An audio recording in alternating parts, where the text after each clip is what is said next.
Hi and welcome.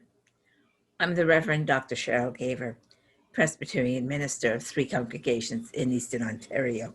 And thank you for joining us for this week's Puzzles in Faith. Today is January the 6th, Epiphany. And as you can see back there, the camels have arrived at the stable. And the wise men. According to the Bible, the Magi, or the wise men, traveled from the east, and they came first to Jerusalem and then to Bethlehem. They followed a star. So what was this star? And that's what we're going to look at this week. Bottom line of what the star was, we don't know. That doesn't stop us from trying to prove what it was or that it was real. And well, we got a problem because we're not sure when Jesus was born. So actually what we're trying to do is we think this is the time frame when he was born.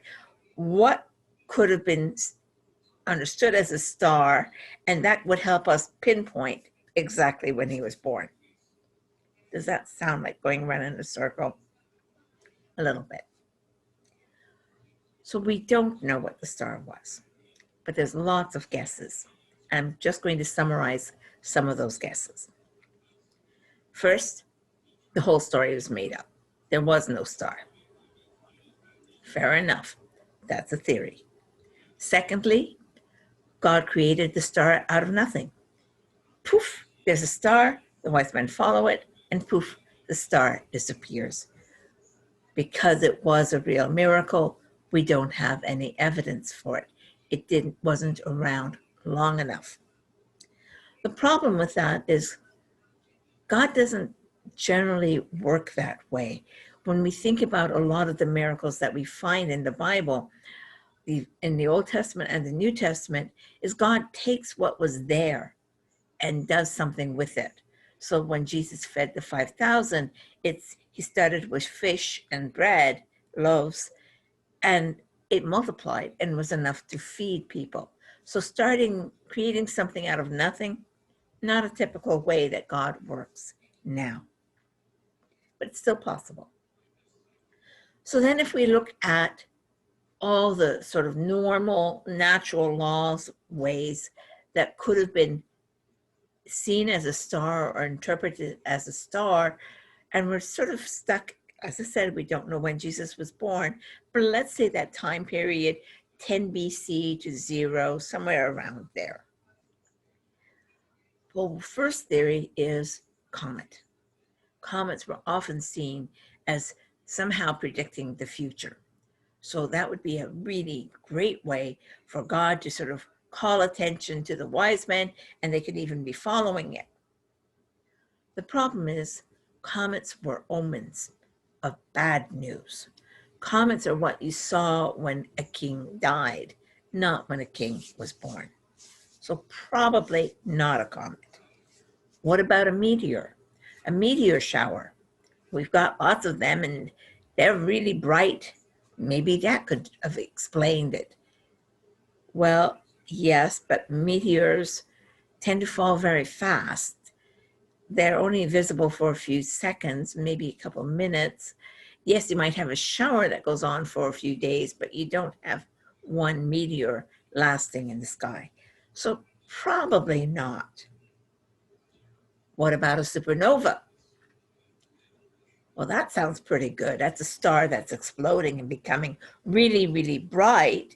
And of course, after it's exploded for a while, it'll shrink and back and we won't see it. So that seems to be a really good possibility. But if it is a supernova, astronomers around the world should have seen it. And we have accounts of supernovas in ancient Chinese records, but not around the time we think Jesus was born.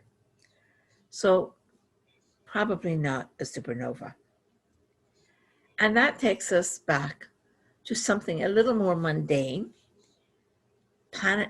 but possible in astrology planetary conjunctions.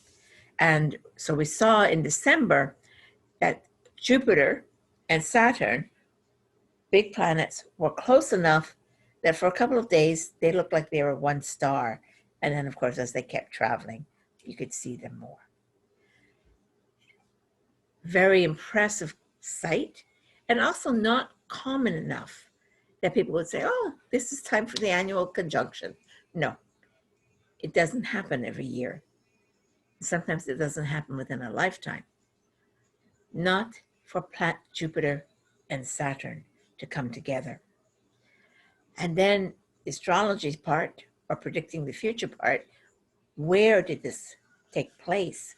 If it took place in a specific constellation, zodiac, countries were represented by the different signs.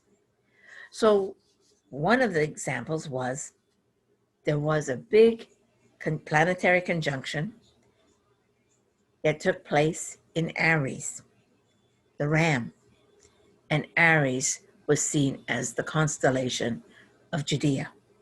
So you can imagine these Magi, these wise men, probably in Persia, and they're watching the stars for signs, trying to read the future, and they see Jupiter, this brilliant star, and they know that it's Jupiter, and that signifies birth of the king, and it's taking place in the house of Aries, which is Judea.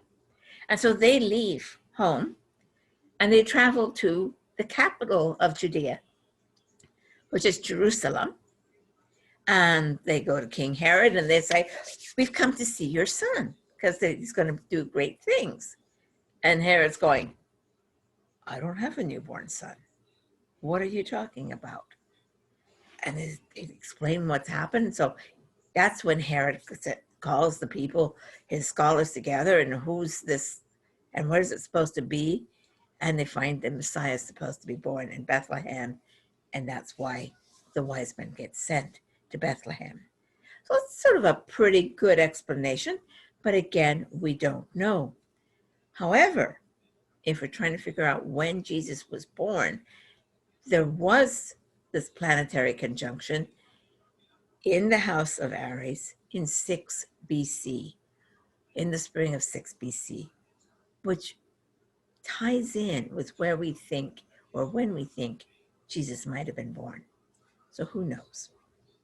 The other interesting thing about the star and the wise men is the wise men weren't Jews. They were foreigners. So right from the beginning of Jesus's life is, here's a message for Jews and non-Jews, for the whole world. Even more importantly, the wise men didn't follow Judaism. They probably were Persian and probably followers of Zoroastrianism. And so you've got people who are foreigners, and not only that, they're followers of another religion, and God reveals himself to them, and they come. So some things to think about today on Epiphany. So once again, I'm the Reverend Dr. Cheryl Gaver, and thank you for joining me. And just a heads up for next week's question: where did Mrs. Cain come from? Have a great week, a blessed week, and see you next week. Bye-bye.